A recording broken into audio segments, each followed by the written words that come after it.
안녕하세요. 예, 슬라이드가 잘 안. 네, 안녕하세요. 서울대학교 AI연구원 장병탁입니다.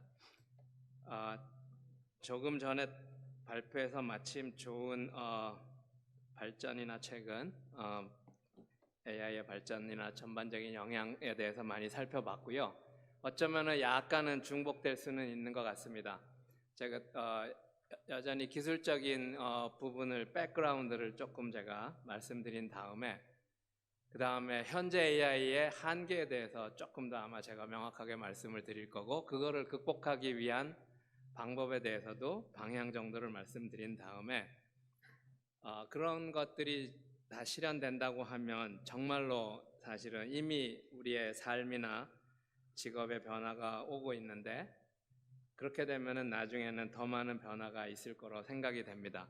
그래서 과거에서 우리가 미래를 예측하려면 과거를 아는 것도 중요하고, 그런 측면에서 보면 인공지능이 사실은 오래된 연구 분야입니다. 최근에 와서야 이렇게 많은 화두가 되고 하지만 70년의 역사를 가지고 있고요. 초기에 인공지능이 1950년대에 이제 컴퓨터라는 게 발명되면서 컴퓨터를 가지고 사람이 하는 지능적인 일을 할 수 있는 이런 기술을 개발하려고 생각하는 기계 이런 걸로 출발을 했는데, 사실 한 20년 연구한 다음에 처음 한번 산업화를 합니다. 근데 그게 그렇게 잘 되지는 않았습니다. 그런 방식, 그 다음에 지금 다시 그 이후에 인공지능이 겨울에 들어갔다가 다시 20년 기초 연구를 열심히 한 다음에 지금이 이제 2차 산업화에 들어왔다고 보입니다. 그 새로운 방식이라는 게 사실은 기계가 어떻게 하느냐에 대한 이제 테크놀로지 부분인데, 기본적으로 우리가 사실 인공지능이 다루는 거는 지식에 관한 일입니다. 지능이라는 게 지자도 지식하고 관련이 있죠. 결국은 사람이 지식을 가지고 똑똑해지고, 그런 것처럼 기계가 똑똑해지기 위해서 기계한테 어떻게 지식을 넣어주느냐를 연구하기 시작했고요. 그런 방법에 있어서 사실은 큰 실험을 지금까지 두 가지를 했다고 볼 수 있습니다. 한 가지는 전통적인 AI 초기 한 거는 우리가 공부를 할 때 암기식 공부하는 것처럼 그냥 기계한테 지식을 집어넣어 주는 겁니다. 프로그래밍 해줘가지고 집어넣어 주려고 한 게 이게 과거의 클래시컬한 AI였고, 어느 정도 되는 것 같이 보였지만 사실은 예를 들면 바둑 두는 프로그램을 그런 방식으로 해가지고는 이세돌을 이길 수 있는 바둑을 만들지 못했습니다. 지금 하고 있는 방법은 지식을 집어넣어 주는 게 아니고 지식을 스스로 습득하도록 아이들한테 기회를 줘가지고 스스로 공부하게 만드는 방식입니다. 이게 되게 느리고 비효율적인 것 같지만 언젠가는 상당한 수준에 오를 수 있는 방법이고, 이게 현재 지금 AI가 하고 있는 겁니다. 지식을 직접 주는 대신에 데이터를 주고 그걸로부터 경험을 하게 해서 지식을 만들어 가도록 하는 방법이고, 이게 머신러닝이라고 하는 거고, 이제 한 10년 전부터 딥러닝이라는 방법으로 발전을 했고, 이런 방식으로 학습을 해서 지금 제너러티브 AI, 기계가 이제 분석만 하거나 판별만 하는 게 아니고 A하고 B를 구별하는 것만 잘하는 게 아니고 뭔가 새로운 걸 생성하는 것도 해내는 시대에 왔습니다. 근데 아까도 논의됐지만 지금 하는 AI의 이제 단점 중에 하나가 생성을 하는데 진실이 아닌 거를 생성할 수도 있는 거죠. hallucination, 환각 현상 이렇게 부르기도 하는데, 사실은 어떻게 보면 지금 방식으로 해가지고 약간 근본적인 한계일 수도 있습니다. 왜냐하면 지금 기계가 학습하고 있는 거는 챗GPT 같으면 글로만 학습을 합니다. 예를 들면 우유에 대해서, 우유를 한번 마셔본 적도 없고 본 적도 없고 우유병을 만져본 적도 없는데 우유에 대해서 떠들어요. 그래서 우유라는 글자가 들어간 글만을 가지고 학습을 했기 때문에 그리고 기계는 기억 용량이나 컴퓨팅 파워가 워낙 좋기 때문에 초거대 AI가 그런 거를 만물 박사처럼 사람처럼 글을 써주고 그림을 그리지만 사실은 약간은 기반이 그라운딩이 돼 있다고 하는데 그라운딩이 안 돼 있습니다. 우유에 대한 세상에 있는 그 물건하고 관계를 학습한 적이 한 번도 없기 때문에 생기는 현상이고, 그거를 극복하려면은 여기 오른쪽에 잠깐 보여드렸는데, 그게 이제 다음은 세상에서 분리된 데이터가 아니고 세상 속에서 사실은 실존주의 철학이 주장한 겁니다. 세상 속에서 being in the world, 세상 안에서 세상하고 상호작용하면서 기계가 경험을 쌓고 학습을 해서 그런 세상의 데이터를 가지고 직접 학습을 해서 지식을 쌓아야, 어쩌면 그 다음 단계 지식 다음은 지혜라고도 부르는데 지혜 같은 거로도 갈 수 있겠다는 거죠. 그래서 사실 몸을 가지고 AI가 센서하고 액추에이터를 갖는 사실 로봇 같은 게 되겠죠. 결국은 이런 인공지능으로 발전하면 아마 더 많은 지금에 비유할 수 없는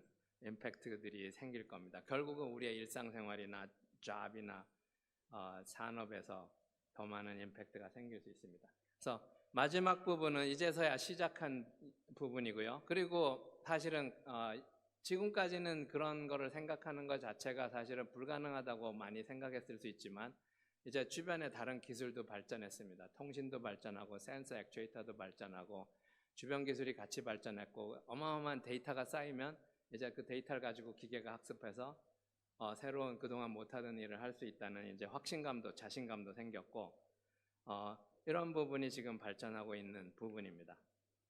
그래서 다시 요약해 보면 기존의 AI가 이제 보통은 이제 프로그래밍에 의해서 지능을 넣어주려고 했던 거고 지금은 그게 아니고 학습을 시킴으로써 지식을 스스로 습득하게 하는데 그 학습하는 데이터가 한계가 있다는 거고 이제 데이터가 정말로 오감 데이터에 해당하는 텍스트나 영상뿐만이 아니고 일상생활에서 일어나는 이런 그러니까 IoT 이런 센서 데이터들이 지금 모아지기 시작하고 있죠. 그런 것들이 학습되고 일상에서 일어나는 일들이 다 데이터화 된다면 기계가 결국은 사람 생활 속에서 일어나는 일들을 점점 더 해낼 수도 있을 겁니다. 그래서 이 부분 중복돼서 그래서 기본적으로 보면 지금 large language model이라는 거를 만드는데 데이터를 가지고 만듭니다. 데이터를 가지고 만들고 그거를 기반으로 어떤 대화를 한다든지 글을 생성한다든지 그림을 그려준다든지 심지어는 음악을 생성할 수도 있고 합니다. 그래서 이런 많은 데이터를 모아가지고 파운데이션 모델이라는 걸 만들었고 보통은 초거대 AI라고 하고요. 그래서 기본적으로는 여기서 기술적으로는 무감독 학습에 의존합니다. 조금 전에 발표에서도 보셨지만 무감독 학습이라는 거는 그래서 강아지 고양이를 배운다고 하면은 강아지 고양이를 구별하는 게 옛날 AI가 잘한 거예요. 알파고까지가 잘한 거예요. 바둑을 둘 때 A수를 두냐 B수를 두느냐 어느 수를 두는지 비교해가지고 더 좋은 수를 골라내는 거는 알파고까지 잘한 건데 그게 아니고 지금 강아지 고양이 그러면 강아지 사진을 만들어내려면은 강아지의 특성을 알아내야 됩니다. 무감독 학습으로 하고 지금 챗GPT가 잘하는 거는 연설문을 써준다 그러면 많은 연설문 데이터를 외우듯이 그거를 학습을 하면은 연설문의 긴 글도 만들어줍니다. 그런 다음에 이게 그러니까 파운데이션 모델은 무감독 학습입니다. 그래서 기계가 일종의 인터넷 모든 데이터를 가지고 공부를 하는 겁니다. 그냥 어디다 쓸지 모르고 공부를 하는 겁니다. 그냥 우리가 대학교에서 아니면 심지어는 대학교 갈 때까지 평생 어떻게 보면 대학교까지 여러 가지 공부를 하죠. 교양을 쌓는. 그다음에 대학교 가면 이제 전공을 정해가지고 전공에 따라서 조금 더 전문적인 지식을 공부를 하긴 하죠. 그렇지만 여전히 나중에 내가 어떤 직업을 가질지는 달라질 수도 있습니다.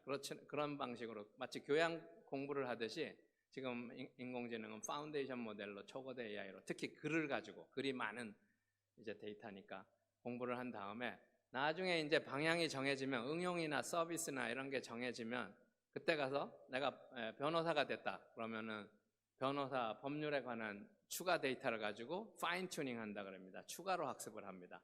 아니면 트랜스퍼 러닝 그러기도 합니다. 전이 학습을 합니다. 내가 일반적으로 인문학 공부를 해놓은 다음에 변호사가 되기 위해서 변론을 하기 위한 어떤 글을 쓰는 거를 추가로 공부하듯이 그런 방식으로 해서 응용 분야에 가서 새로운 임팩트를 주는 이런 방식이고요. 이거에 그래서 기본 원리는 사실은 아주 간단합니다. 정말로 간단합니다. 우리 뇌가 맨날 하고 있는 일입니다. 그래서 내가 강아지 사진을 주고 강아지 사진을 생성하도록 학습을 하려면 그냥 입력에 강아지 사진을 주고 출력에 강아지 사진을 똑같이 줍니다. 단지 이게 신경망 구조인데 마치 우리 뇌에 있는 것처럼 여기 1000개, 500 이렇게 한 거는 신경세포라고 보시면 강아지가 예를 들면 100x100이면 10,000개의 픽셀이 있겠죠. 그러면 아마 10,000개로 출발하겠죠. 어쨌든 그래서 뉴런 수를 줄입니다. 여기 가운데 30개라고 줄였는데 압축을 하는 거죠. 우리가 지금 하루 일상생활에 어마어마한 정보, 노이즈 포함해서 이렇게 내가 지금 경험을 하는데 사실 뇌가 기억하는 거 오늘 저녁에 집에 가서 내가 오늘 뭐 했나 하면 압축된 정보만 기억하고 있어요. 아주 상세한 건 다 사실은 잃어버립니다. 망각인데 그런 다음에 그 30개를 가지고 원래 이미지를 재구성하도록 하는 과정이 일종의 생성이고, 그래서 사실 뇌에서 하는 거는 이거를 내가 본 거를 부호화 해가지고 인코딩 해가지고 정보를 압축해서 기호로 저장하고 그거를 가지고 되새겨가지고 다시 추론을 해서 영상을 생성해냅니다. 그래서 아주 간단한 학습이에요. 사실은 학습의 원리가 여러 가지 있는데 기본적으로는 이거고 무감독 학습이고, 그래서 사진 많이 있으면 강아지에 대해서 공부할 수 있는 겁니다. 지금 트랜스포머 구조는 사실 이런 게 발전된 구조라고 그냥 보시면 됩니다. 원리는 거의 똑같습니다. 그 다음에 강아지 사진 대신에 긴 글을 예를 들면 셰익스피어 작품을 공부한다 그럼 셰익스피어 작품을 입력에다 주고 출력에다 똑같이 셰익스피어의 글을 생성한 다음에 중간 과정을 어떻게 학습하느냐는 이제 조금 테크니컬하지만 그 트랜스포머 같은 구조는 어쨌든 글하고 그림은 조금은 다르죠. 그림은 공간적으로 이웃이 있는 반면에 글은 순서가 있습니다. 그래서 트랜스포머가 한 거는 약간 순서까지 시퀀셜한 거죠. 문장은 주어, 동사, 목적어 순서가 있죠. 그런 것까지 할 수 있도록 확장을 한 것뿐이고요. 원리는 기본적으로 상당히 유사합니다. 자, 이런 거를 하면 어떤 걸 할 수 있냐면 사실 앞에서 많이 보셨는데 사람 사진을 가지고 이거를 비디오를 한 번만 클릭해 주실까요? 비디오를 클릭을 한 번만 해 주시겠습니까? 요거를 저 위에서 클릭을 해 주셔야 되는 것 같은데.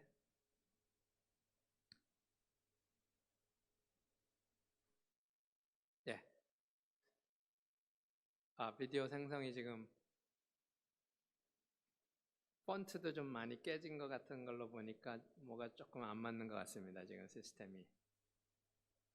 그러면 넘어가겠습니다. 앞에서 사실 많이 보셨으니까 이런 사람 얼굴 사진을 예를 들면 연예인들 사진을 많이 모아서 무감독 학습으로 학습을 하면 파운데이션 모델 같은 게 생기는 거죠. 사람 얼굴에 관한 파운데이션 모델이 생기고 거기다가 나중에 새로운 얼굴을 페이크 이미지를 만들 수도 있고 경우에 따라서는 안경을 씌울 수도 있고 남자를 여자로 바꾸게 할 수도 있고 온갖 일들을 할 수 있습니다. 최근에 이제 아직 챗GPT에는 안 들어갔지만 아마 다음 버전이 될 텐데 다음에 나온다면 글로 이렇게 그림을 묘사를 해주면 글로 묘사를 해주면 그 묘사된 글에 해당하는 사진을 생성해 줍니다. 그래서 예를 들면 여기 뉴욕의 타임스퀘어에 강아지가 쇼핑 카트를 타고 뭐 해변에서 쓰는 선글라스를 쓰고 있는 이런 그림을 생성해 줘 글로 주면은 이런 그림이 생성이 될 수 있습니다. 그래서 지금 챗GPT하고 바드, 구글이 만든 바드 같은 경우는 아직은 글을 입력으로 주고 글을 생성으로 합니다. 물론 최근에 이제 그림도 입력으로 주기는 하는 게 나오긴 했지만 아직 그림을 생성하지는 않는데 이런 연구는 이미 다 돼 있습니다. 자, 근데 아까 말씀 잠깐 드린 것처럼 이게 한계를 얘기하자면 이게 글로만 사실은 공부를 했기 때문에 세상을 이해하고 사실은 글을 생성하는 게 아닙니다. 텍스트만 가지고 텍스트의 세계에서만 학습을 했기 때문에. 그래서 할루시네이션 현상 같은 거는 그리고 압축을 하기 때문에 검색하고 다릅니다. 검색은 그대로 갖다가 보여주는 건데 이거는 머릿속에 넣어가지고 한번 소화한 다음에 그거를 가지고 머릿속에 있는 걸 가지고 즉답을 해주는 거기 때문에 사람이 하는 거죠. 그래서 할루시네이션 같은 게 생길 수밖에 없습니다.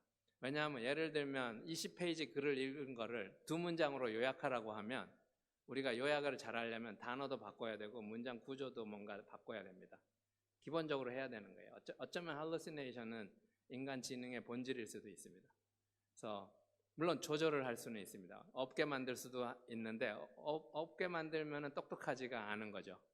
검색하는 거하고 다른 바가 없는 거예요. 그 다음에 이제 사실 진실이 아닌 걸 얘기할 수도 있고 뭔가를 단순화시키거나 압축하거나 추상화시켜가지고 얘기하고 이러기 때문에 진실이 아닌 게 생길 수밖에 없고 어떻게 보면 그 다음에 기술적으로 보면 어마어마한 데이터를 필요로 하죠. 사람은 그렇게 많은 데이터를 필요하지 않는데 기계가 어마어마한 데이터를 가지고 반복적으로 학습을 해야 이런 걸 하고 그래서 에너지도 어마어마하게 쓰는 게 지금 단점이고 그리고 사실은 계속 휴먼 피드백을 받고 있습니다. 지금 챗GPT는 제가 보기엔 전 인류가 챗GPT라는 AI를 세상의 모든 사람들이 지금 이 순간에도 가르치고 있어요. 왜냐하면 여기서 우리가 쓰는 그 모든 힌트가 챗GPT한테는 또 다른 학습의 아이디어가 되는 거고 그거 가지고 계속 학습하고 있는 겁니다.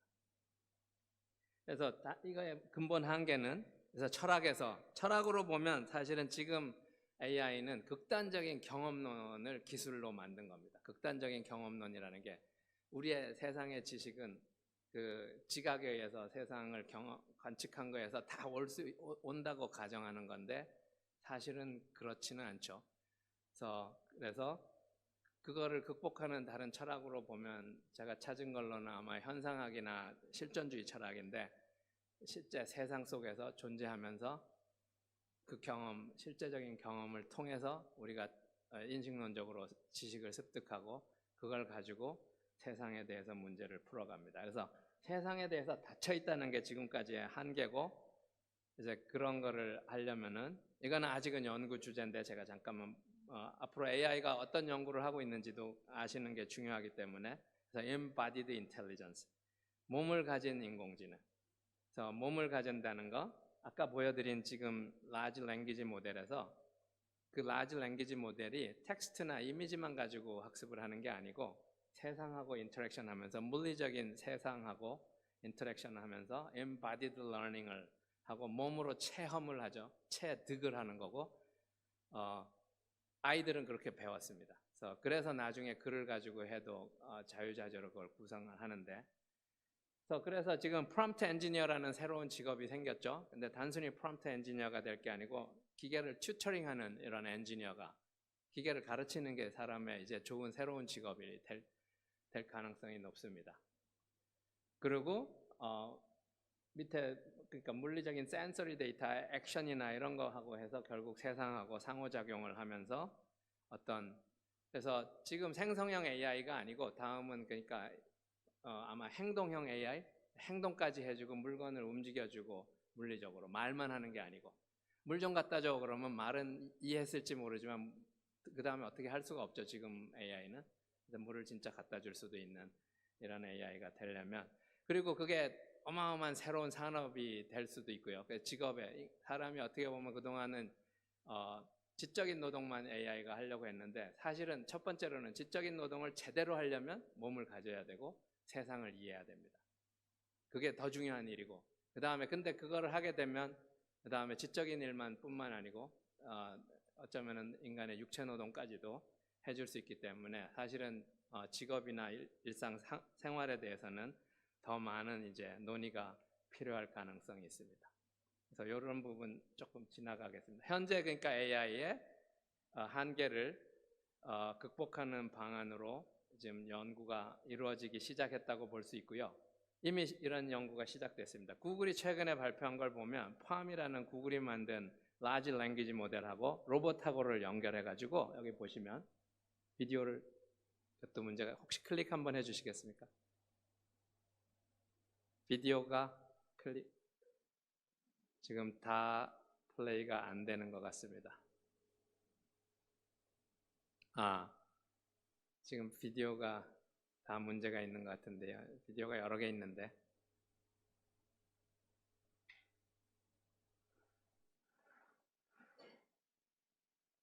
몇 개는 보는 게 좋을 것 같은데요. 이걸 파워포인트시면은 나가셔가지고 비디오를 틀면은 좋을 것 같은데 아까 제가 체크를 하려다가 못한 잠깐 기다리면 해주시면 네?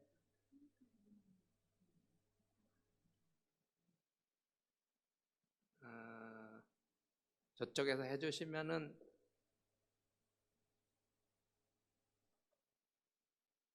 네.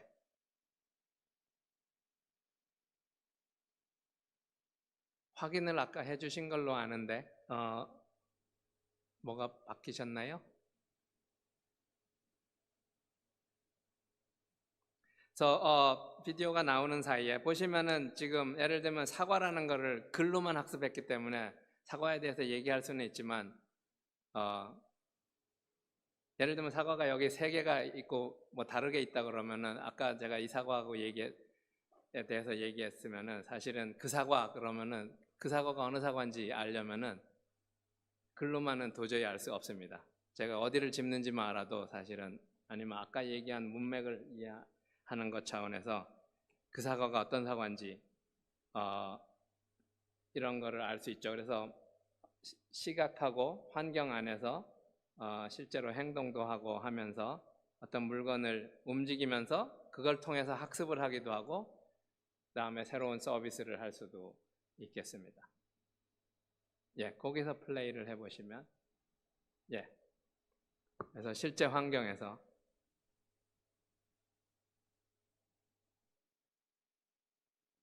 예를 들면 어떤 물건을 찾으려면 냉장고로 가야 된다든지 이런 거 시원한 거를 찾는다 그러면 냉장고로 가야 된다는 거 이런 거 같은 게 저희의 상식에 해당하는데 그런 거 같은 거를 알려면은 내가 시원한 물 같은 거는 냉장고에서 가져온다는 거 물 좀 갖다 줘 그러면 냉장고로 가야 되겠죠? 그런 상식이 기계가 생기려면 아직 챗GPT에서는 사실은 생기기 어렵습니다. 근데 간혹 우리가 오해하거나 현혹되는 이유는 마치 그거를 하는 것처럼 말을 해요. 그래서 그 부분을 아주 명확하게 사실은 구분하는 거는 경우에 따라서는 쉽지는 않습니다. 네. 그리고 다음 슬라이드로 넘어가서 다음 페이지에서도 한 번만 더 해주실까요? 요거는 넘어가고 예. 그다음에 그거는 서울대에서 같이 연구한 건데 여기 한번 클릭해 주시면 마찬가지로 Take the bottle with yellow cap in 예, front 소리. and place it in front of the 로봇한테 bottle with 말을 white cap 하면 in behind. 그 말을 이해해가지고 지금 챗GPT가 잘하는 게 이 말을 잘 이해하는 거죠. 그 다음에 그 행동을 해줍니다. Take the rightmost cup and stack it on the middle green cup next to the banana.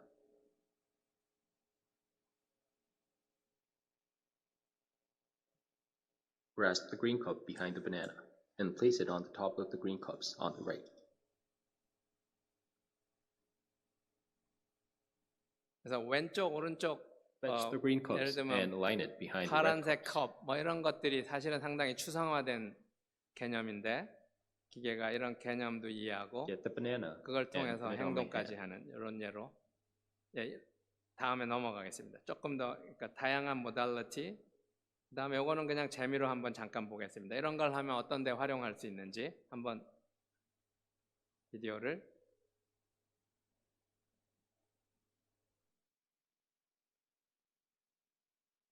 하하 비디오가 계속 다 조금 문제가 됐네요. 그건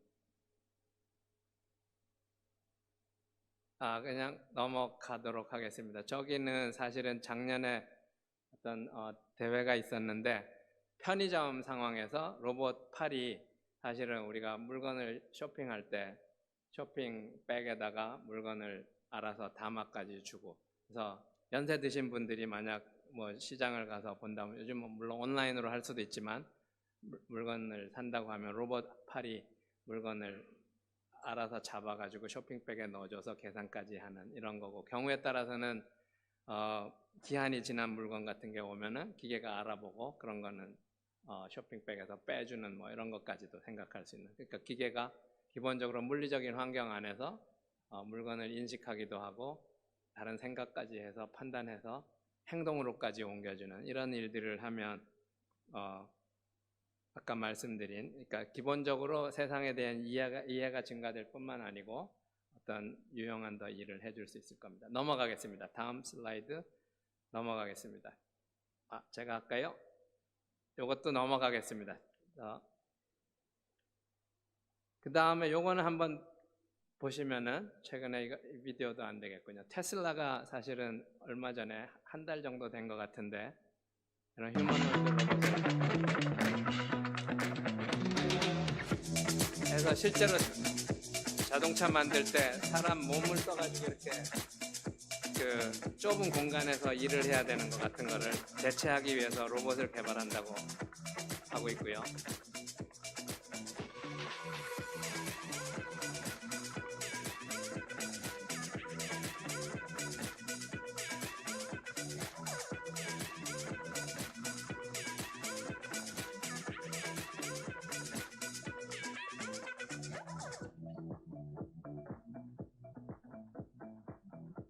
그래서 역시 사람이 하는 일을 가지고 기계가 배우죠. 사람이 사실은 가르치는 겁니다. 이미테이션 러닝 그래서 사람을 모사해서 학습합니다.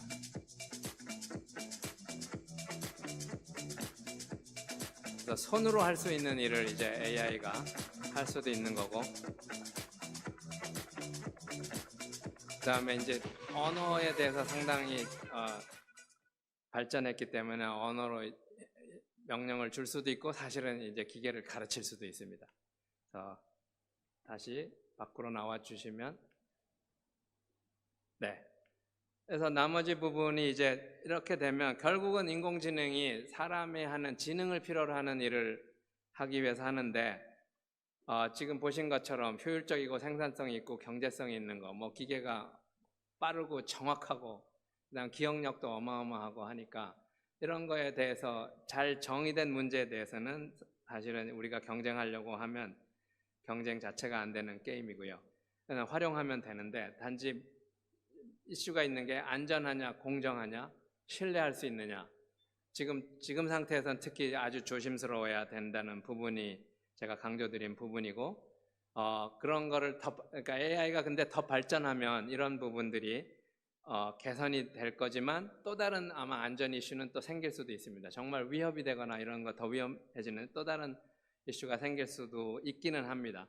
그래서 그거는 어쨌든 여러 가지 방법으로 같이 고민을 해야 되고, 특히 일자리나 뭐 조금 전에 발표에서도 잘 나왔지만 인류의 위협에 해당하는 이런 부분들이 아마 몸을 써가지고 하는 일까지 노동까지 대신하게 된다면은 아마 좀 더 일이 생길 수 있겠죠.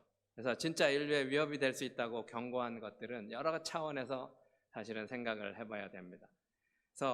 그래서 미래에 그러면 AI가 정말 발전하는 시대에 있어서 사람하고의 관계가 어떻게 될 거냐, 일상생활이나 직업에 있어서 사실은 예측하기는 쉽지는 않고요. 그 다음에 지금 현재로서 사람이 하는 거를 완전히 기계가 대체하는 거는 사실은 어렵습니다. 상당히 어렵습니다. 왜냐하면 그래서 일을 잘 정의만 해주면 그거는 기계가 사람보다 훨씬 잘할 수 있는데 무슨 일을 해야 될지, 뭐가 적합한지 사실 실존주의 철학자들이 그걸 잘 이미 얘기를 하고 있는데 relevance 뭐 이런 거 같은 건데 그런 것들은 여전히 사람이 잘합니다. 아직 오감 이런 것들이. 근데 기계는 그게 많이 모자라고 연구는 하고 있다는 말씀을 제가 드렸지만 지금으로선 상당히 모자라고. 그래서 한편으로는 뭐 발전하면 연인이 된다거나 Her라는 영화 같은 경우는 약간 현실로 지금 다가오고 있는 거죠. 어떻게 보면 영화 2013년에 나왔는데 그 다음에 뭐 영화를 통해서 한번 조금 우리가 생각은 해볼 수 있게 할 수 있습니다. 사실은 많은 부분이 사이언스 픽션이기도 하지만 어떻게 보면 일부 그런 것들이 기술로 현실화되는 부분도 없잖아 있기 때문에. 그래서 예를 들면 여기 로버트 앤 프랭크라는 영화를 보면 연세 드신 알츠하이머에 걸린 노인이 혼자 사시는데 자식들이 로봇을 선물해서 같이 그 외롭게 사시는 노인하고 친구가 되거나 동반자가 돼준다 이런 얘기인데 일부는 사실은 어느 정도 가능합니다. 몸으로 하는 그런 부분들이 아까 말씀드린 부분이 아직은 더 개발돼야 되는 기술이기는 하지만 어느 정도는. 그 다음에 많은 영화에서 보면은 조수 역할, 동료의 역할, 상당히 인간을 도와가지고 AI가 특히 슈퍼지능을 가지고 하는 이런 일들이 이제 직업이나 산업에서 이미 어느 정도 일어난다고 볼 수 있고요. 많은 부분에. 그렇지만 아까 말씀드린 것처럼 완전히 사람을 대체하는 것은 여전히 쉽지는 않습니다. 근데 이제 그런 부분을, 그러니까 자율성을 기계한테 많이 부여하면 부여할수록 이제 위험성도 커지는 부분입니다. 우리가 통제를 할 수가 없기 때문에. 그래서 그게 이제 가장 근본적인 딜레마에 해당하는 부분입니다. 그다음에 영화로 보면 청소부나 이제 굳은 일 같은 거죠. 군인이나 경찰이나 이런 위험한 일, 보안관. 근데 또 어려운 거는 역시 영화에 많이 나오지만 적이 될 수도 있는 거죠. 아니면 우리가 잘 개발한 기술을 적국에서 그거를 활용하거나 하면 사실은 갑자기 적으로 바뀔 수도 있는 이런 위험성 같은 것들이 사실 우려해야 되는 부분입니다. 그래서 계속 중요한 건 윤리나 가치 기준. 그래서 기계가 사실 인간의 가치 기준, 우리가 사회라는 것을 형성해서 사회의 가치 기준이 있는데 이런 것들을 어떻게 얼라인 시킬 수 있는 건가 하는 부분들이 계속 중요해지는 이슈가 됩니다. 기술적으로는 그래서 정리해 보면 인공지능이 지금은 닫힌 세계에서 적용됩니다. 사실 챗GPT도 약간은 텍스트라는 세계에서 닫힌 세계입니다. 그렇기 때문에 가능합니다. 근데 제가 실세계에 오면은 불확실성이 너무나 많고 복잡도가 높고 예상할 수가 없는, 그래서 열린 세계에서 사실은 진짜 지능이 필요한 이유는 열린 세계에서 불확실성을 대처하기 위해서 우리가 지능이라는 걸 필요로 하는데, 어쨌든 현재까지 AI가 점점 열린 세계로 조금씩 오고 있는데 챗GPT 같으면은 텍스트라는 세계에서 그렇지만 텍스트지만 무한한 문장을 생성할 수 있습니다. 그래서 또 다른 약간 열린 듯하게 보입니다. 알파고는 명확히 닫힌 세계였어요. 바둑의 세계에서 복잡도로 보면 어마어마하지만 명확히 닫힌 세계였어요. 챗GPT는 무한히 긴 글을 만들 수도 있기 때문에 약간 열린 세계처럼 보입니다. 그리고 우리가 언어를 통해서 온갖 일들을 하기 때문에 상당히 열린 세계처럼 보이지만 기술적으로는 닫힌 세계의 문제입니다. 그래서 지금까지 어느 정도 가능했던 거고요. 그래서 오픈 세계, 오픈 월드로는 가려고 하고 있고, 그래서 바디를 갖고 열린 세계에서 정말로 불확실성을 대처하는 이런 인공지능 기술들은 연구되기 시작했고, 이제 그러면은 인간 삶이나 직업에 대한 부분이 아마 좀 더 큰 임팩트가 오리라고 생각합니다. 그런 면에서 보면 제가 보기엔 AI는 이제 시작에 불과합니다. 왜냐하면 우리가 아직까지는 데이터화한 게 별로 없습니다. 이제서야 하기 시작하고 있기 때문에 지금까지 데이터화된 것보다는 앞으로 데이터화될 것이 어마어마하게 더 많기 때문에, 그러면 기계는 그걸 가지고 계속 학습을 할 거고 많은 부분에서 지금 사람들이 하는 역할이나 일들을 도와주고 일부분은 대체할 수도 있을 것입니다. 네, 제 발표는 여기서 마치겠습니다. 감사합니다. 첨단 멀티미디어 시대에 새로운 지평을 열고 있는 글로벌 스마트 미디어 아주미디어 그룹이 2023 신입 경력 기자를 모집합니다.